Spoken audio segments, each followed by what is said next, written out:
Lane Kiffin, the new head coach of your LSU Tigers, in the most predictable development of the weekend. I can't believe nobody picked that on the weekend checklist. I know. All right, so the story has got branches all over the place that are worthy of discussing and arguing over. Why does college football allow this sort of thing to happen? No self-respecting sports operation or league professional. Could you imagine the NFL allowing a team to go and poach a coach midseason, right? The lack of self-respect and the lack of restraint shown inside this industry is ridiculous. The fact that this industry allows coaches to leave teams before they play their bowl games, or in the case of Ole Miss, a college football playoff game, and they may get bumped because of this. If you get conference championship weekend, if Georgia gets beaten by Alabama and they get kicked into the at-large pool, if BYU beats Texas Tech and Texas Tech gets kicked into the at-large pool, Ole Miss may be left holding the bag, and not a good one. Yeah, it's this. You have to go back a long way in college athletics, in the major athletics, to find an example of a coach leaving at this point of a season, and it has local ties. It's 1989 when Bill Frieder left Michigan to come coach Arizona State. Michigan went on to win the NCAA championship. It just makes you feel gross. It does, and obviously that worked out for Michigan. They used that as fuel under Steve Fisher to win that championship. For a school like Ole Miss, and for all the things that went into the rehabilitation of Lane Kiffin's image as a coach, as a figurehead in college football, Ole Miss is responsible for a lot of that. I can sit here and I'm not going to point solely at it. The calendar that exists in college football for all of these things to take place needs major fixing. Yes. To prevent things like this from happening. But again, Ole Miss saw this. They had to see this coming. They'd be stupid if they didn't. They're the ones that hired Lane Kiffin. And Lane Kiffin wanting to coach in the playoffs and to have his cake and eat it too. A phrase that I hate. Because why would anybody want cake if you don't want it? It's just a thing if you don't eat it. That's a good point. But think about this. The whole thing is gross. Well, the whole thing is gross. You think about Lane Kiffin and how slippery he can be. He sold himself to Al Davis and the Raiders. He sold himself to Tennessee. He sold himself to USC. You couldn't find three different kinds of culture than those three different organizations. And Lane Kiffin sold himself to all three of them. And after being disgraced, he had to go rebuild his reputation, at Florida Atlantic. Yeah. Alabama. That's right. Then FAU. Yeah. And then on to Ole Miss. And he's turned them into a power with a chance, a team as we speak right now that has a legit chance to win a national championship. Those conditions might change. How could you say anything but he's leaving for the money? How could he say anything else?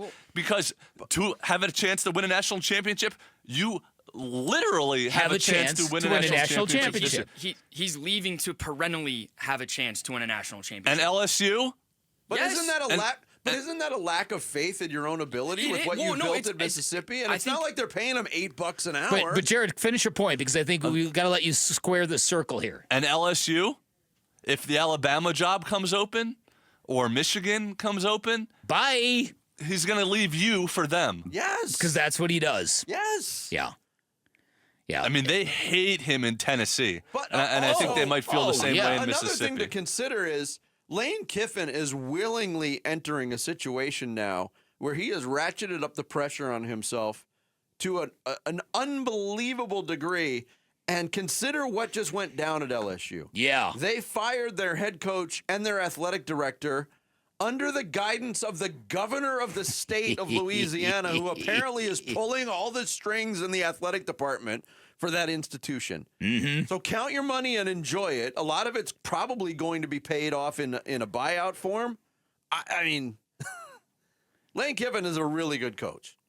And his personality, while it rubs people the wrong way, I think overall is probably good for college football. But this is gross. There's no doubt about it. And then on the flip side of it, you've got Kenny Dillingham of ASU, who, even though he has repeatedly said, I'm going nowhere, I was never going anywhere, people were waiting for the announcement to come.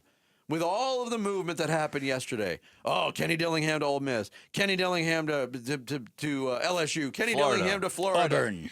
Yeah. Instead, yesterday, Kenny Dillingham tweets out, quote, beware of destination addiction. The idea that happiness is the next place, the next job, or even with the next partner. Until you give up the idea that happiness is somewhere else, it will never be where you are. Attributed to Denzel Washington with a couple of hashtags in there, including hashtag have more fun working harder than anyone in the country, which is kind of his mantra at ASU. Exactly. That was deleted. Whether or not it was a Denzel Washington quote, it's actually attributed to Dr. Robert Holden is where that came from. Okay. But it is a legitimate quote and a legitimate idea of destination addiction. Yeah, I was wondering why that would have gotten deleted, to be honest with you, because I think it's very poignant and it's something ASU fans probably want to read, right? Because I'm a firm believer in that as well, that one of the biggest mistakes you can do as a person is if you're already happy, trying to find more happiness. If you're already happy, enjoy it. And by all accounts, Lane Kiffin was really happy in Oxford. Yep. His family kind of flourished there. The program is flourishing there, and they are pissed off and with good reason. Yeah. The scene of those players as he was getting on that private plane, oh my goodness, and the fact that he put his coaching staff on notice. You're either on that plane with me or not. Did God tell you to do that too, Lane? Were those instructions from God as well? Threaten your assistant coaches? Well, what do you want him to do? God then, has a funny sense of humor. Like, what do you want Lane Kiffin to do? I mean, I would like him not to come out and say we prayed on this. That's what I would like him to do. for an extra day. That's what I would like him to do. Trying to strong arm his way. Because this idea, like, when is enough enough? Well, it's not Lane Kiffin's fault that the system sucks. That's true. That's very accurate. But it is Lane Kiffin's fault that Lane Kiffin sucks. That's true. He's a dang good coach, and LSU is just a better program. They're not a better program right now. Right? And guess who got Ole Miss to where they are? Right, but why he couldn't keep them where they are? Brian Kelly left Notre Dame for the same reason you're saying Lane Kiffin would leave Ole Miss for LSU, that you can win championships on a perennial basis at LSU. Notre Dame went to a college football playoff. Right. And Notre Dame's wildly different than Ole Miss. And LSU didn't. So my point is a lot of this is, I won't call it fool's gold. And you're right, if you're going to blame anything, blame the system. I just don't like a head coach who's willing to do this in the midst of a team that could win a championship. The idea that I pleaded with them to let me coach this team throughout the playoffs, that is such garbage. No self-respecting school or business would allow somebody who's leaving you for a rival to now use your forum to further his own reputation. Yeah. It's a terrible conflict of interest. Than what happened. Exactly. Look, it was either Dr. Martin Luther King or former pro wrestler Booker T who said, don't hate the player, hate the game. Hate the game. I think Vinny said it best. Yeah, you don't blame Lane Kiffin because the system sucks. Blame Lane Kiffin because Lane Kiffin sucks. Can say you're praying on it, and you can say it's not about money, but at some point, doesn't the impulse, this just feels wrong, on some level kick in? And for some people, it never kicks in. No. Yep. One more good year, and people in Tucson are going to find out if they have a Kenny Dillingham or if they have a Lane Kiffin with Brent Brennan. Hopefully. After you've been calling him Coach, would you call him Coach? Coach Gump. Now I've upgraded it. He's now Coach Mr. Rogers. That's what he reminds me of. Is that what he is? Has UCLA hired a coach yet? It's not hired. We're running late. They're going to get Whoever they get, it's got to go better than their last hire. Holy moly. Thanks for watching Bickley and Marotta.